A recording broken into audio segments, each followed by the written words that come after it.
আসসালামু আলাইকুম। করিডোর ইস্যুতে তুমুল সমালোচনার মুখে রাজনৈতিক দলগুলোর সঙ্গে সরকার কোনো প্রকার আলোচনায় না গেলেও বা যাওয়ার ইঙ্গিতও আমরা পাচ্ছি না, তারপরও তুমুল চাপের মুখে এই বিষয়টি নিয়ে কথা বলতে বাধ্য হয়েছেন জাতীয় নিরাপত্তা উপদেষ্টা ডক্টর খলিলুর রহমান।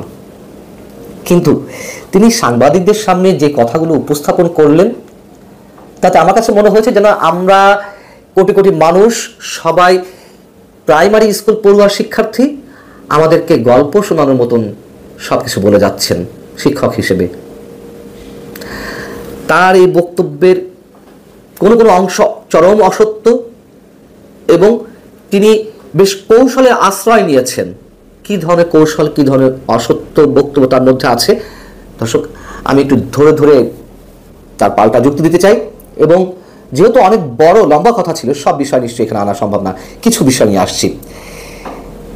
নিরাপত্তা উপদেষ্টা খলিলুর রহমান বলছেন, জাতিসংঘের সাহায্য নিয়ে বাংলাদেশ একটি করিডোর দেওয়ার যে গুজব তৈরি হয়েছে, আমি দায়িত্বহীনভাবে বলছি, করিডোর নিয়ে আমাদের সঙ্গে আরো কারোর কোনো কথা হয়নি, কোনো কথা হবেও না, মানে কোনো আলোচনা হয়নি।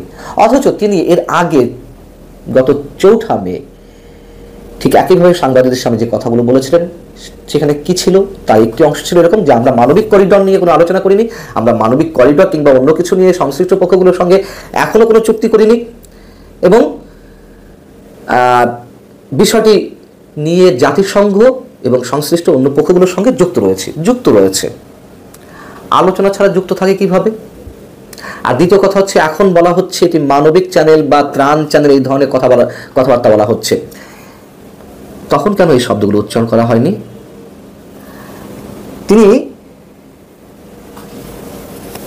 করিডোর ইস্যুতে সেনাবাহিনীর সঙ্গে সরকারের কোনো মতপার্থক্য আছে কিনা সাংবাদিকদের প্রশ্নের জবাবে কি বলছেন সেনাবাহিনীর সঙ্গে কোনো ধরনের কোনো মতপার্থক্য নেই, সেনাপ্রধানের সাথে বিস্তারিত আলোচনা হয়েছে, এই নিয়ে আমরা এক সমতল অবস্থান নিয়েছি, এই নিয়ে কোনো ফাঁকফোকর নেই।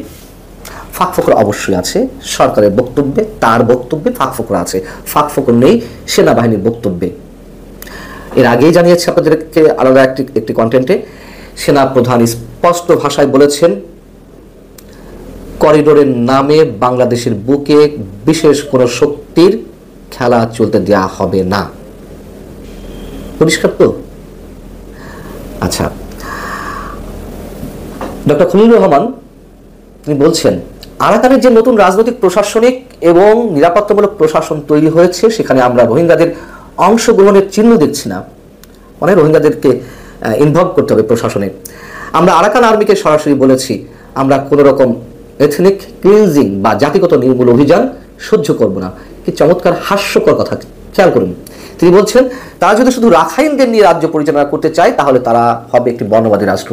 তারা বর্ণবাদী রাষ্ট্র হোক আর জাতিগত নির্মূল অভিযান চালাক কিংবা এথনিক ক্লিনজিং চালাক, বাংলাদেশ সহ্য না করলে তাতে আরাকান আর্মি কি আসে যায়? বাংলাদেশ কি হয়েছে?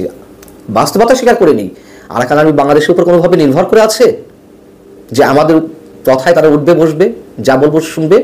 এবং চরম বাস্তবতা হচ্ছে, তারা তো রোহিঙ্গাদেরকে স্বীকার করে না। আরাকান আর্মি রোহিঙ্গাদের সাথে তাদের চিরবৈরিতা। রোহিঙ্গারা মুসলিম এবং আরাকান আর্মি সদস্যরা বৌদ্ধ। তারা কিভাবে তাদের প্রশাসনে আরাকান আর্মির সদস্যদেরকে, মানে রোহিঙ্গা সম্প্রদায়ের লোকজনকে নিবে? এটা স্রেফ হাস্যকর। এবং যেই কথিত মানবিক সহায়তা পাঠানোর কথা বলা হচ্ছে, যে আমরা চ্যানেল দেব, জাতিসংঘের মাধ্যমে সেগুলো যাবে, এইগুলো কাদের হাতে পৌঁছাবে? আরাকান আর্মির হাতেই তো, নাকি সুর করে যারা সত্যি সত্যি অমানবিক অবস্থা রয়েছে তাদের কাছে সরাসরি চলে যাবে? প্রশ্নই ওঠে না। আরাকানের যে অবস্থা, তাতে করিডোরের প্রয়োজন নেই, ডক্টর খলিলুর রহমান বলছেন। এবং ত্রাণ পৌঁছে দেওয়াটাই প্রধান কাজ, এবং এটি করতে পারলে সেখানকার পরিস্থিতি স্থিতিশীল হবে, তাহলে আমরা রোহিঙ্গা প্রত্যাবাসনের কথা বলতে পারবো। কি ভয়ঙ্কর, মানে ছেলে ভোলানো কথা, এর চেয়ে ছেলে ভোলানো কথা আর হতে পারে না। আরাকান আর্মি কি যুদ্ধ করছে খাদ্যের জন্য, ওষুধের জন্য, যে ওষুধ খাদ্য এগুলো গেলে যুদ্ধ থেমে যাবে, পরিবেশ স্থিতিশীল হবে, আর তারপর আমরা রোহিঙ্গাদের সুর করে পাঠিয়ে দিতে পারবো? মানে কথাবার্তার তো মিনিমাম একটা লেভেল থাকবে, যে আমাদেরকে বোঝালে আমরা একটু বোঝার চেষ্টা করবো এখানে কি বোঝার আছে। আমাদেরকে কেউ একটু ভালো করে বোঝান যে আমরা কি ধরে নেব এই কথাগুলোর মধ্য দিয়ে। আরাকান আর্মি মনে হচ্ছে যে ঔষধ আর খাদ্যের জন্য যুদ্ধ করছে, সেটি চলে গেলে তারা শান্ত হয়ে যাবে। তাদের যে প্ল্যান, পুরো সামরিক জান্তার বিরুদ্ধে মিয়ানমারের, পুরো মিয়ানমার দখলে নেবে, এবং যুক্তরাষ্ট্র সেখানেই তো ঢুকতে চাইছে, সেখানেই আরাকান আর্মিকে সেটা দিতে চাইছে এই মানবিক সহায়তার নামে। যে যুদ্ধাস্ত্র যাবে না, গোলাবারুদ যাবে না, তার নিশ্চয়তা কি? সেই জায়গা থেকেই তার আপত্তি, এবং বাংলাদেশ প্রক্সি ওয়ারে জড়িয়ে যাওয়ার সম্ভাবনা সেখানে প্রবলভাবে। এই আরাকান আর্মির অত্যাচারেই রোহিঙ্গা সম্প্রদায়ের মানুষ হয়তো নতুন করে বাংলাদেশ ঢুকছেন। গত 10 মাসে লক্ষাধিক মানুষ ঢুকে পড়েছেন। এইগুলো আমরা অস্বীকার করবো কিভাবে? সরকারও তো স্বীকার করছে, হ্যাঁ নতুন করে রোহিঙ্গারা ঢুকছে। কাদের অত্যাচার ঢুকছে? সেখানে তো আর মিয়ানমারের সামরিক বাহিনী নেই, তাহলে অত্যাচারটা করছে কি? আরাকান আর্মি তো। ডক্টর খলিলুর রহমান পরবর্তীতে আরো যে কথাটি বলছেন চরম অসত্য। তিনি বলছেন বাংলাদেশে যে 12 লাখ রোহিঙ্গা শরণার্থী আশ্রয় নিয়েছিল 2017 সালে, এবং এই সরকার দায়িত্ব নেওয়ার আগে 7 বছর নাকি এই বিষয়টি আন্তর্জাতিক এজেন্ডায় ছিল না। বর্তমান সরকার নাকি আন্তর্জাতিক এজেন্ডা নিয়ে এসেছে, এবং 7 বছর বিষয়টি অপসৃত হয়ে গিয়েছিল, মানে হারিয়ে গিয়েছিল। আচ্ছা, গাম্বিয়া, আফ্রিকার দেশ গাম্বিয়া যে জাতিসংঘের সর্বোচ্চ আদালত, আন্তর্জাতিক অপরাধ আদালতে এই বিষয়টি তুললো, মামলা করলো, পক্ষ করলো মিয়ানমারকে, বাংলাদেশ সাক্ষী হলো, তা আন্তর্জাতিক পর্যায়ে কিভাবে গেল বাংলাদেশের কানেকশন না থাকলে? এবং এর বাইরে জাতিসংঘে রোহিঙ্গা ইস্যুতে যে কটি রেজলিউশন উঠেছে, এমনিতে আরো ওঠেনি। বাংলাদেশের তৎকালীন সরকার, আওয়ামী লীগ সরকার এগুলো না করলে, আলোচনা না রাখলে তো এগুলো হাওয়ায় ভেসে জাতিসংঘে উত্থাপিত হয়নি।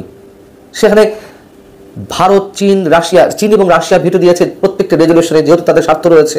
ওখানে রোহিঙ্গা ফিরে গেলে আরাকান রাজ্যে তাদের যে বিনিয়োগ রয়েছে বিভিন্ন বিষয়ে, পোর্ট থেকে শুরু করে আরো অন্যান্য অনেক ক্ষেত্রে, সেগুলো থেকে তারা বঞ্চিত হবে, তাদের ব্যবসা বাণিজ্য লাটে উঠবে। ভারত চুপ ছিল, এগুলো তার মিথ্যে কথা না।